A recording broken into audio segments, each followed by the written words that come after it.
जय जिनेन्द्र। हम सुन रहे हैं संत शिरोमणि आचार्य श्री विद्यासागर मुनिराज जी का पूरा जीवन चरित्र कथारूप से। आज सुनते हैं अगली कड़ी। तो चलिए श्रोताओं, शुरुआत करते हैं मंगलाचरण से। जिनके केवल दर्शन से ही खुल जाता है ज्ञान नयन, जिनकी वाणी को सुनते ही होय कर्म का पूर्ण हवन, जिनके चरणों को छूते ही हो जाता है राग शमन, ऐसे विद्यावर्धमान को मेरा बारंबार नमन, ऐसे विद्यावर्धमान को मेरा बारंबार नमन, मेरा बार बार नमन। बोलिए पंच परमेष्ठि भगवान की जय जय जय। आचार्य श्री विद्यासागर मुनिराज जी की जय जय जय। श्रोताओं, संत शिरोमणि के सलग प्रस्तुति में हमने अब तक 57 भागों में आचार्य श्री विद्यासागर महाराज जी का पूरा व्यक्तिमत्व जान लिया है। बचपन से शुरू हुई इस श्रृंखला में आचार्य श्री जी के सब पहलुओं को हमने सुना है। आज इस कड़ी में कुछ अलग पहलुओं को सुनेंगे। हम तो सब जानते ही हैं, मुनिराज साधुओं के 28 मूल गुण होते हैं। उनमें क्या क्या होता है? तो 5 महाव्रत, 5 समिति, 5 इंद्रिय विजय, 6 आवश्यक, 6 आवश्यक और 7 शेष गुण। आज हम सुनेंगे आचार्य श्री जी के जीवन में मूल गुणों में जो 7 शेष गुण होते हैं ना, उनकी अशेषता कैसी प्रकट हो गई है। ऐसे कौन से अनोखे प्रसंग है, कौन सा अनोखापन है जो आचार्य श्री जी को अंतरयात्री महापुरुष बनाता है। तो चलिए शुरुआत करते हैं। साधु के 7 शेष गुण कौन से होते हैं और आचार्य श्री जी के उसमें क्या भाव है, उनके क्या संस्मरण है, उस बारे में ये सब सुनेंगे। पहले तो ये 7 आवश्यक गुण कौन से हैं मालूम है ना आपको? सुनिए। केशलोचन, आचैलक्य यानी निर्ग्रंथ अवस्था, दिगंबर अवस्था, नग्नता, अस्नान, भूमि शयन, अदंत धावन, स्थिति भोजन, एक भुक्त भोजन, ऐसे 7 शेष गुण। इन 7 शेष गुणों का पालन आचार्य श्री जी ने कितनी दृढ़ता से किया, अपने कर्मों की निर्जरा कैसे की, ये सब सुनेंगे। यह 7 शेष गुण है ना, वे तो रत्नंत्र सुरक्षा कवच ही माने जाते हैं। तो चलिए शुरुआत करते हैं पहले मूल गुण से। पहले गुण से कौन सा है? तो वो है वैराग्य का अक्षय पुंज केशलोचन। कब किया जाता है केशलोच? तो प्रतिक्रमण सहित 2, 3 या 4 माह में उत्तम, मध्यम और जघन्य रूप दिन में केशलोच उपवास पूर्वक किया जाता है। क्यों किया जाता है? इससे अहिंसा व्रत की वृद्धि होती है, कायक्लेश होता है, वैराग्य वृद्धि होती है, शरीर से राग नष्ट हो जाता है, शरीर प्रति जो होता है वो आकर्षण समाप्त हो जाता है। आचार्य श्री केशलोचन के बारे में कहते थे, केशलोचन करने से क्लेश भी संक्लेश हो जाते हैं। ये करते समय खून भी निकलता है। राख का उपयोग करते हैं तो प्रतिक्रमण प्रायश्चित स्वरूप उपवास किया जाता है। आचार्य श्री मालूम है आपको, राख को क्या बोलते थे? खरा। अपनी शक्ति को न छुपाकर लॉन्च करना चाहिए, और वो भी अपने हाथों से करना चाहिए। ऐसे होते हैं जैन मुनिराज के मूलगुण केशलोचन। कैसे होते हैं ये सब देखकर, और कैसे लगता है ये सब सुनकर? काया की ममता को टारी, काया की ममता को टारी करते सहन परिशह भारी, सात शेष गुण के हो धारी। आचार्य श्री आप तो सात शेष गुण के हो धारी, तीन रतन के भंडारी, तीन रतन के भंडारी। जानते हो आचार्य श्री जी की मुनि अवस्था का प्रथम केशलोचन 18 अक्टूबर 1968 में हुआ था। सन 1980 से वे 2 माह में केशलोच करते थे। एक बार क्या हुआ, कटनी में उनको मलेरिया हो गया था। एक कदम भी आगे चलने की शक्ति नहीं थी उनमें, पर समयावधि का उल्लंघन न करके उन्होंने केशलोचन किया। कुंडलपुर में उपवास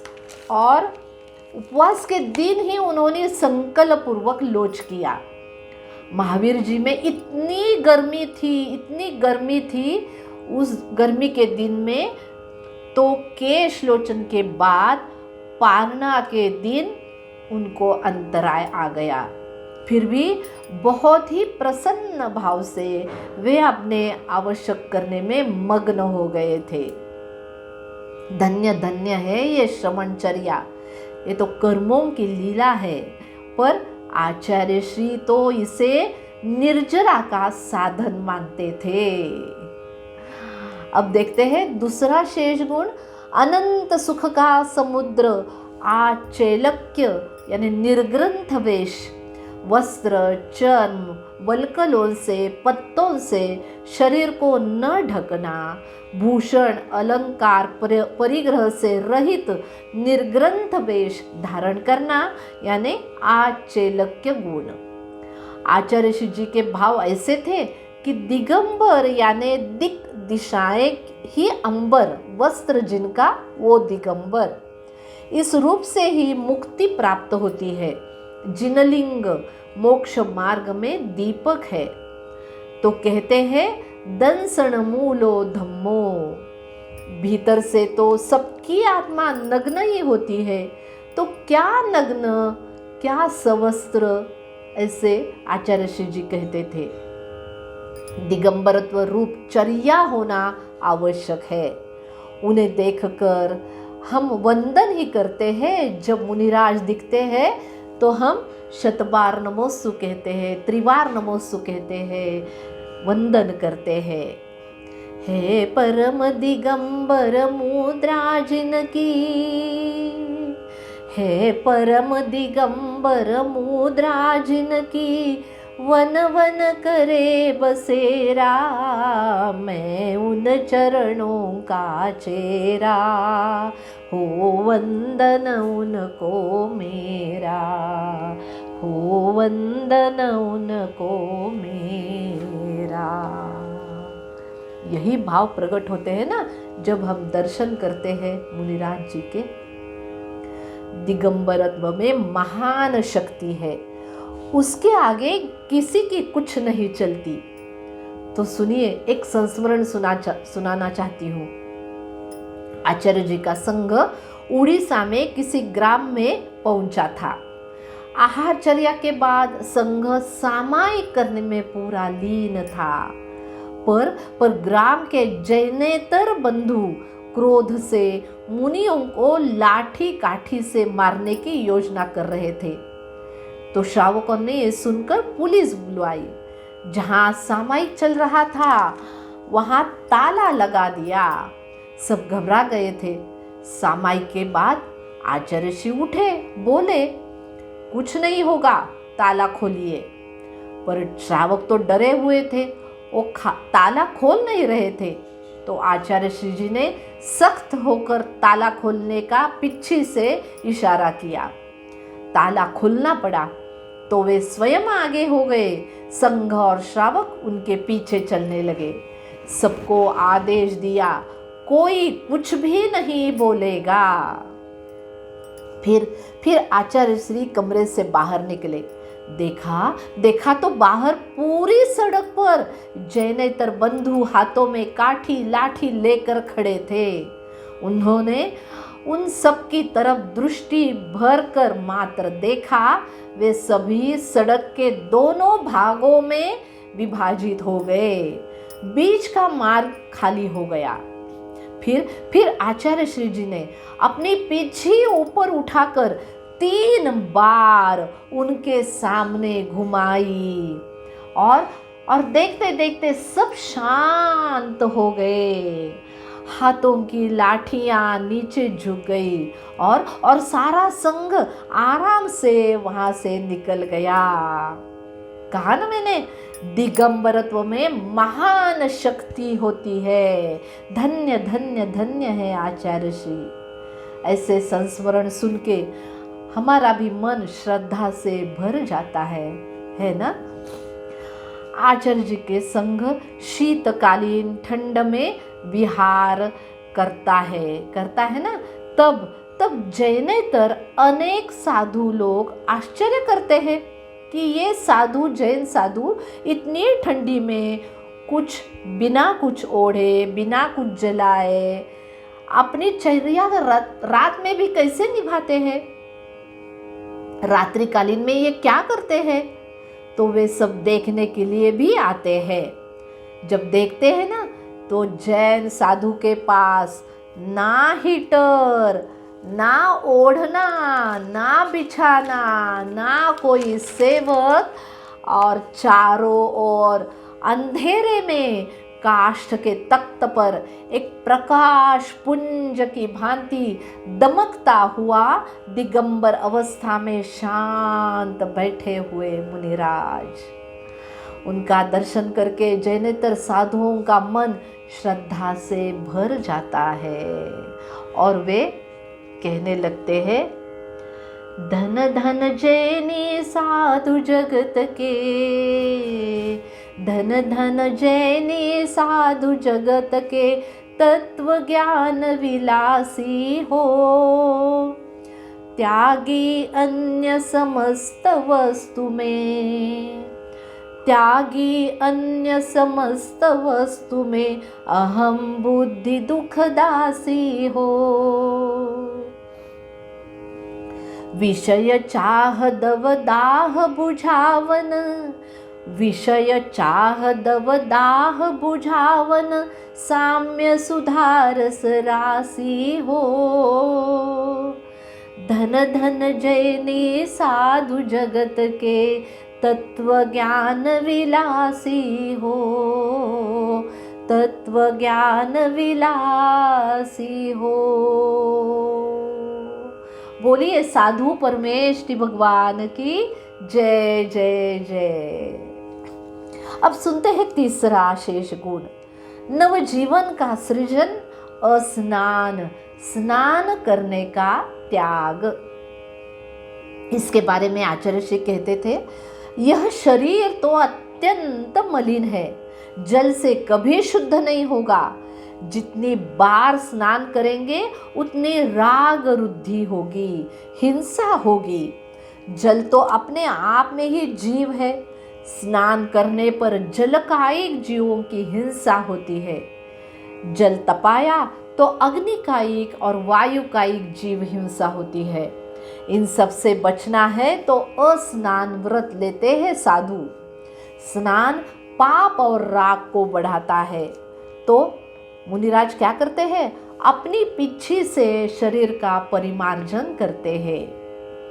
एक बार की बात है, सुनिए। आचार्य श्री सत्संग मढ़ियाजी में, जबलपुर के पास चातुर्मास में थे। 31 अक्टूबर 1984 में प्रधानमंत्री श्रीमती इंदिरा गांधी जी की हत्या हो गई। तो पूरे देश में कर्फ्यू लगाया गया था। मढ़ियाजी भी में कर्फ्यू था। समाज को नियंत्रण में लाने के लिए वहां भी पुलिस जवान सब तैनात थे। उनमें से प्रमुख अधिकारी एवं सब जवान आचार्य श्री जी के दर्शन के लिए आए। प्रथम बार ही आचार्य श्री जी का वो दर्शन कर रहे थे। उन्होंने गुरुवर का सुंदर एवं आकर्षक रूप देखकर आश्चर्य से वहां बैठे हुए श्रावकों से पूछा, आपके गुरुवर तो बड़े सुंदर है, उनकी काया स्वर्ण जैसी चमकीली है। ये किस साबुन से स्नान करते हैं? अब क्या सुनना, क्या बोलना। सब श्रावक मन ही मन हंसे और बोले, आप ऐसे कीजिए सर, स्वयं गुरुवर के पास जाकर पूछ लीजिए, वो ही बताएंगे वो कौन सा साबुन यूज करते हैं। तो उन्होंने गुरुवर के पास अपनी जिज्ञासा रखी। तो ये सुनकर गुरुवर मुस्कुराए और बोले, भैया हम तो 2 बार स्नान करते हैं, दिन में सनलाइट और रात्रि में मूनलाइट से। लेकिन हमने सुना है जैन साधु स्नान नहीं करते हैं, एक अधिकारी ने कहा। तो गुरुवर यानी आचार्य श्री मुस्कुरा कर बोले, हाँ हाँ, स्नान हमारा मूलगुण है। तो बहुत ही होशियार अधिकारी समझ गए, यह स्वर्णपना तपस्या का प्रभाव है, किसी साबुन का बिल्कुल नहीं। और सनलाइट मूनलाइट कोई साबुन नहीं है, बल्कि सूर्य और चंद्रमा की किरणें हैं। देखिए, ऐसे एक एक संस्मरण है आचार्य श्री जी के बारे में। उनके एक एक गुणों को, उनके एक एक संस्मरणों को सुनना बहुत ही पुण्यदायी है। इससे हमारे भी कर्मों की निर्जरा हो जाती है। तो चलिए, ऐसे ही संस्मरण सुनने के लिए और आगे के मूल गुणों को सुनने के लिए मिलते हैं अगली कड़ी में। तब तक आप सबको सप्रेम जय जिनेंद्र। सब जीवों के प्रति क्षमा भाव, मंगल भावना व्यक्त करते हैं। जय जिनेंद्र।